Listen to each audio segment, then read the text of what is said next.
It's Halloween, and for some reason, I still have yet to do one of the most important top 5 lists any gamer should have, and that's my top 5 horror games. And I want to start off with a game that I think anyone who's played will definitely agree it is one of the best horror games ever made, and yet it somehow never got the same amount of exposure as other horror games of its time, and that's Fatal Frame 2: Crimson Butterfly. Now, what sets Fatal Frame apart from so many other horror games is its focus on the immaterial. A lot of other horror games tend to focus on monsters, demons, undead, things that are physical, while Fatal Frame puts you up against spirits and ghosts, things that can literally appear anywhere at any time. And this is greatly accented by the game's use of camera angles, music, sound effects, and the Japanese mythos that weaves the entire story. What makes the game even scarier, though, is its form of combat. You can't fight these things head-on, but instead need to use a special camera. The thing is, in order to do the best damage you can, you need to be right up close and time it for right before enemies attack you, meaning you're always putting yourself in the center of danger if you want to get the best scores possible.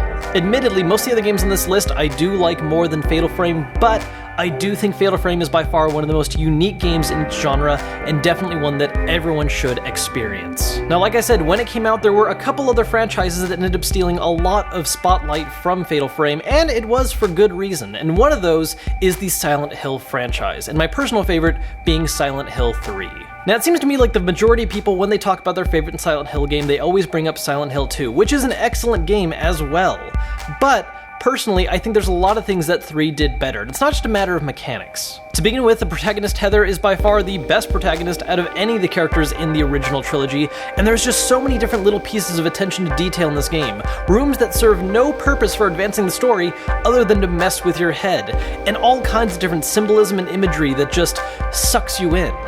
The game has this constant sense of claustrophobia that I think is missing in some of the other games, because a lot of them have you wandering throughout the town of Silent Hill and entering other areas. The vast majority of Silent Hill 3 is spent indoors or underground, making you feel like you never really have a chance to escape all the horror that surrounds you. It also has a sense of connectedness with the rest of the series that isn't really present in any of the other games. Now, admittedly, this franchise definitely has some of the worst combat, but when it comes to ambiance and story writing, it's a really tough one to beat, and given the opportunity, you should definitely play through the whole trilogy if you can, with 3 serving as a strong final note. Next up is the first entry in the main competitor Silent Hill, one of the biggest horror games of its time, Resident Evil. Now, honestly, I don't think the original Resident Evil actually aged all that well. It was an awkward time for graphics, it had terrible voice acting, it had a lot of problems, but thankfully it did get remade on the GameCube and got remade again in HD on PC and modern consoles, and it is excellent. This is the game that set the standard of resource management in horror games.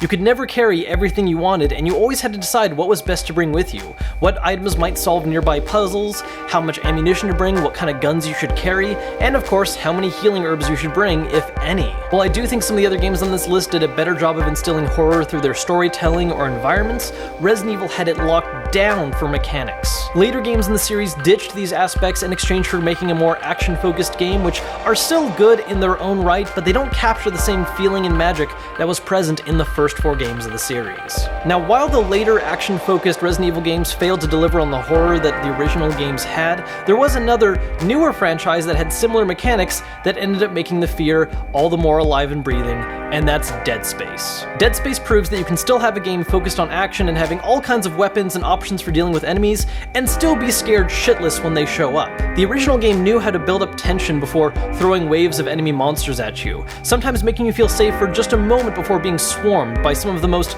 well-designed monsters, because they have this great semblance of being right between some kind of horrific, disgusting creature, but still showing enough human aspects to make it truly terrifying. Not to mention, one of my most favorite design decisions about the entire series is the UI, where everything keeps you all in the action. You're not going through different menus, you're not having to pause the game constantly to look at your inventory or a map. Instead, everything's right there present on the screen. You can see your health on your back, your ammo on your weapons, and if you do pull up in a menu, it's just an overlay where enemies and things are still happening in the background, never really giving you a chance to escape the tension. While I do think the franchise overall lost steam pretty quickly, it doesn't take away from the fact that the first and original game is amazing and should be played by any fan of horror or sci-fi games. Now, last on the list is the relatively most recent game out of the ones I picked, and arguably it's the game responsible for reinventing the horror game genre, and that's Amnesia. While it wasn't the first game to do it, Amnesia is the game responsible for popularizing the idea of a powerless hero against an unstoppable evil.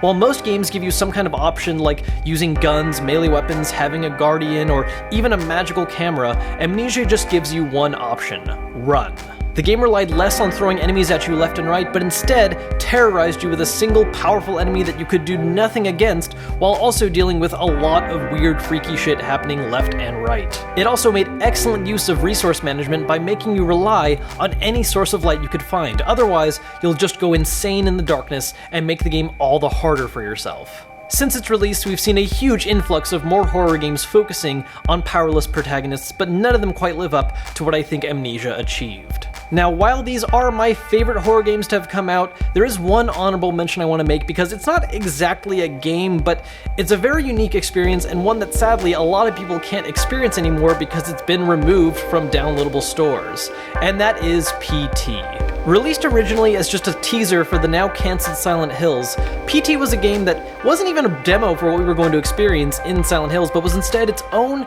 isolated experience that was short but extraordinarily sweet. What I think this game did best is that it realized the popularity of jump scares, but instead of capitalizing on that fact by throwing them at you left and right, instead it just gives you the promise of jump scares, only really giving you one or two and constantly keeping you on edge waiting for the next one. While having almost no mechanics outside of simply walking and looking, and taking place entirely in one endless hallway, PT proves that you can create an incredible horror experience with ambiance alone that is unique to interactive media. Sadly though, if you didn't download this playable teaser back when it was available on the PlayStation Store, it is now gone. And if you can't track down a friend that does have it, you're gonna have to rest with just watching other people play it online, which just doesn't quite capture the same experience as playing it firsthand. So those were my personal favorite horror games ever to be released. I know there are a whole lot more amazing titles out there that I didn't talk about that just didn't quite make the cut for me personally, so let me know down below in the comments what your favorite horror games are. As always, if you enjoyed this video, hit that thumbs up button to let me know, as well as subscribe so you don't miss out on any future content. Until next time guys, I'm Kevin Kenson, and I'll see you later.